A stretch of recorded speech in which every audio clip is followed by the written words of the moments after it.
Bismillahirrahmanirrahim. وَلْتَكُنْ مِنْكُمْ أُمَّةٌ يَدْعُونَ إِلَى الْخَيْرِ وَيَأْمُرُونَ بِالْمَعْرُوفِ وَيَنْهَوْنَ عَنِ الْمُنْكَرِ. Assalamualaikum warahmatullahi wabarakatuh. Alhamdulillah ya ikhwah, pada hari ini insyaallah kita bersama-sama ulangi kembali dan segarkan ucapan syukur kita kepada Allah. Apapun masalah yang kita hadapi hari ini, coba kita segarkan syukur kita. Mari kita jangan turuti menjadi orang-orang yang pandai mengeluh kepada Allah Subhanahu wa taala. Tetapi mari kita menjadi orang yang pandai banyak-banyak mengingat kebaikan Allah Subhanahu wa taala kepada kita, sehingga tidak larut dalam duka dan kesedihan yang menimpa kita hari ini. Kita insyaallah hidup dengan agama Allah Subhanahu wa taala memberikan ketegaran dan kesegaran kepada kita. Seberapa apapun masalah buat kita, maka insyaallah selalu kita yakini masalah itu kecil dibanding dengan ketersediaan pertolongan dan rahmat Allah Subhanahu wa taala. Sehingga kita senantiasa optimis bahwa tidak ada masalah yang tidak selesai. Saya mengajak kita semua memiliki sifat keagungan Allah Subhanahu wa taala, kita agungkan dengan berulang-ulang. Baru-baru ini kita dilatih untuk wasiyabaka fatakhir waruzza fahjur, ya, walirabbika fakabbir. Dan kepada Allah, zat Allah Tuhanmu agungkan, dan kepada dirimu, duniamu, segala yang ada pada dirimu kamu kecilkan. Ketika kita berusaha mengagungkan Allah, maka seluruh perkara yang namanya dunia itu kecil di hadapan Allah Subhanahu wa taala. Maka manusia tidak larut dengan perkara dunia. Ketika dia diberi, tetap dia melihat bahwa itu kecil dan itu sedikit. Ketika diambil, ketika lepas, itu juga dia harus berkeyakinan bahwa itu kecil dan sedikit. Datangnya tidak membuat kita lupa diri, perginya tidak membuat kita larut dengan kesedihan. Kenapa? Yang datang kecil, yang pergi juga kecil, maka dia urusan kecil. Maka manusia untuk masalah harta, untuk masalah dunia dan berkaitan dengannya, ya ikhwah, insyaallah dia tidak akan terkalahkan. Maka salah satu mental manusia beriman adalah mental yang menggenggam dunia, bukan memasukkan dunia dengan hatinya. Banyak diantara para sahabat-sahabat yang kaya, banyak diantara generasi-generasi yang sangat mulia ini, yang mereka diberikan kekayaan oleh Allah melimpah luar biasa, tetapi mereka tidak melahirkan hati yang merasa takjub dengan harta, merasa mulia dengan harta, tidak. Kita sudah sampaikan pada pengajian kita yang terakhir bahwa innallaha ta'ala, ya, kalau Allah Subhanahu wa taala memberikan yu'ti dunia ya man lam yuhibbu wa yuhib. Allah memberikan dunia kepada siapa? Yang dicintai dan tidak dicintai. Ya, begitu juga kalau diambil, bukan perkara cinta dan tidak cinta di situ. Tapi wa innallaha ta'ala la yu'tial iman illa liman yuhib.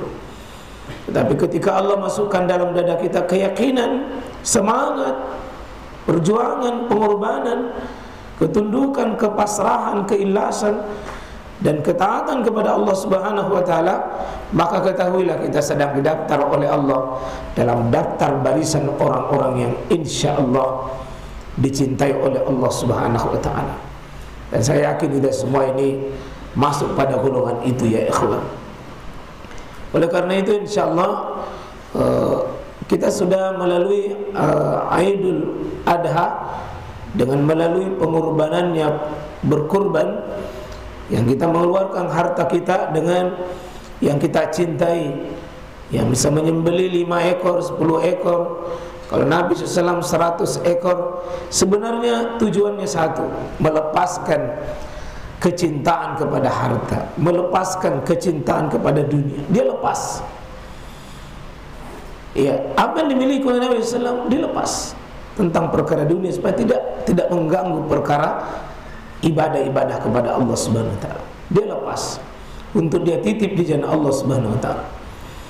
Ya, ketika apa yang paling dicintai dan itu diminta oleh Allah supaya tidak mengganggu cinta kita, tidak terbagi kepada Allah Subhanahu wa taala, maka itu yang kita serahkan.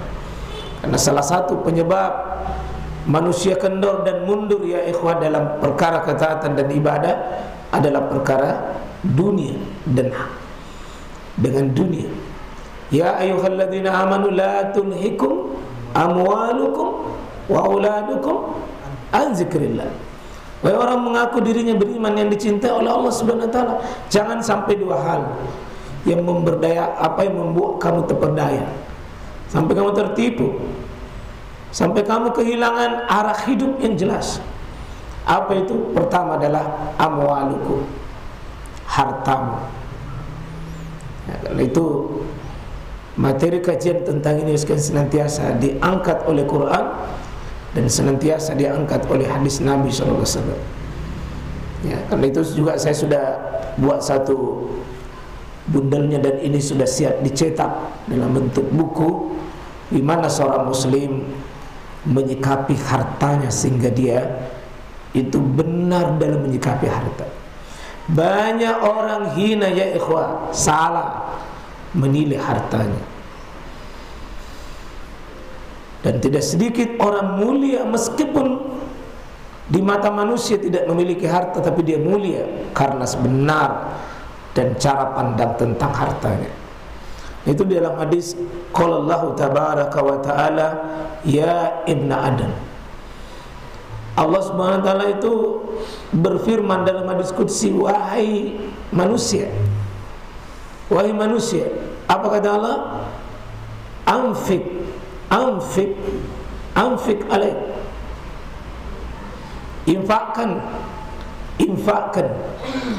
Infakkan apa yang Allah titip buat kalian.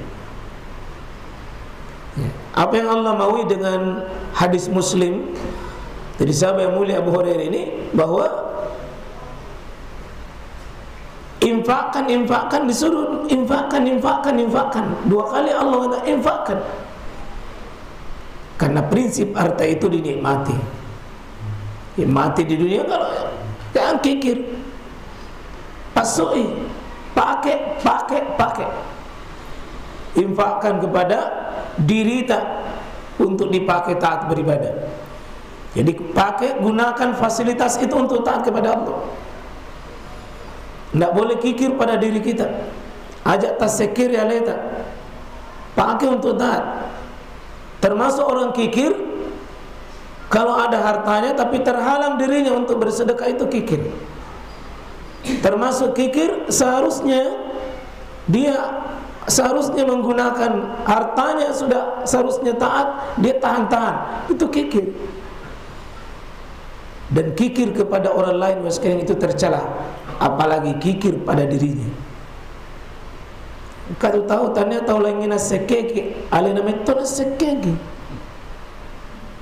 Ya, kau kata mas sekek di padana rupa tahu, bahil namanya. Tapi kalau na sekeki alena tanya bahil, bahlul.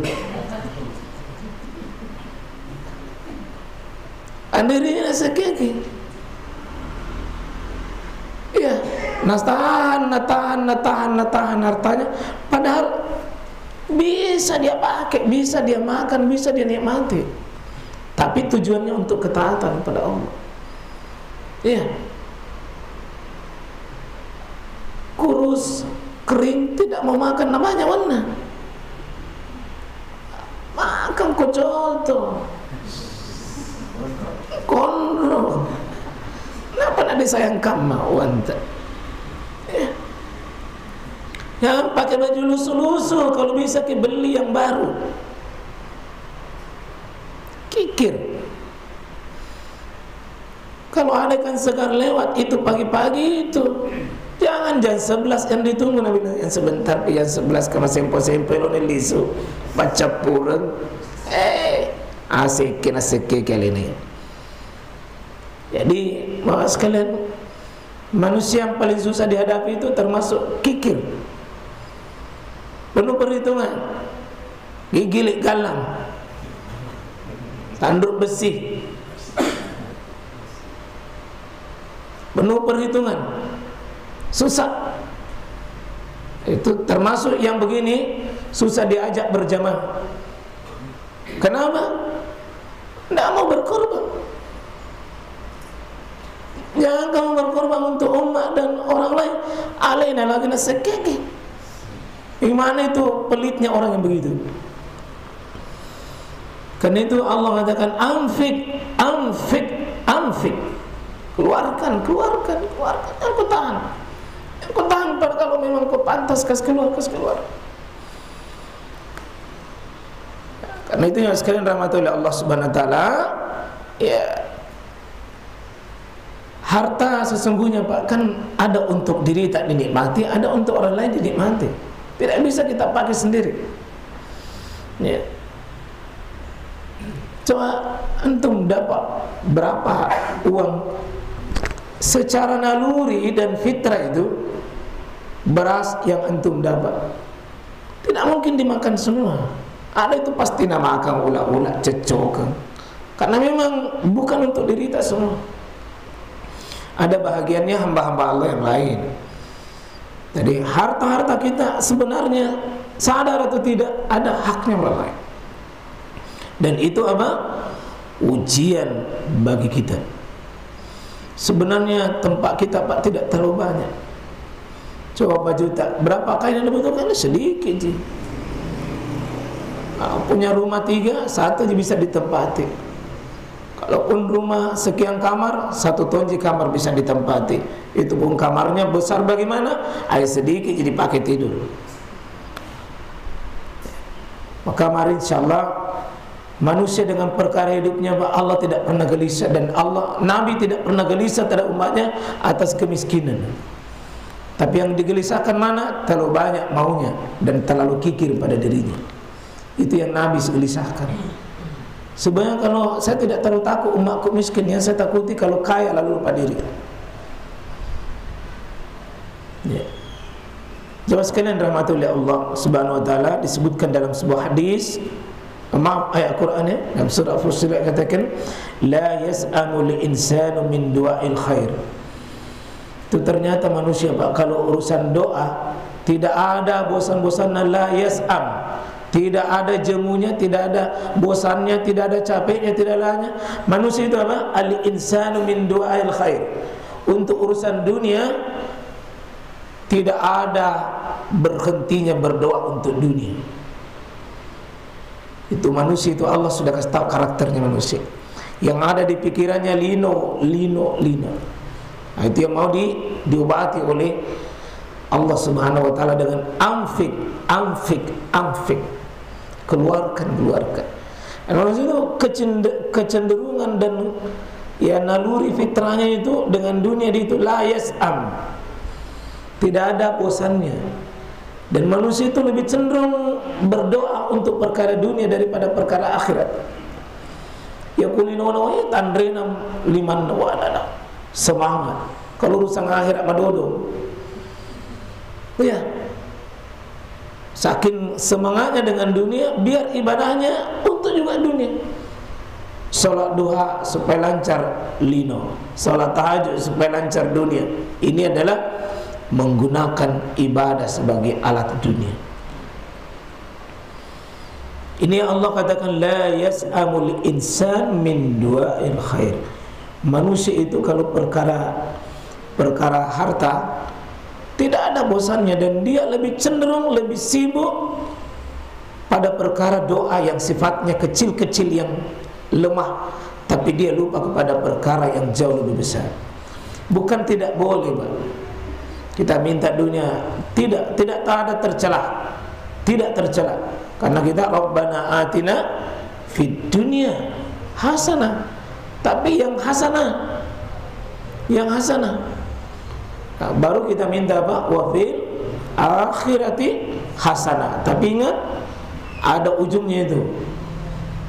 Wa qina adzabannar. Itu jaga bentengi, lindungi kami dari dahsyatnya api neraka. Artinya apa? Jangan sampai digenggam dunia, tetapi itu yang bikin celaka kita nanti di akhirat. Ya. Jangan sampai ditahan. Begitu ditahan, wa nauzubillah min zalik, itu yang menjadi nanti setrika besar nanti di akhirat.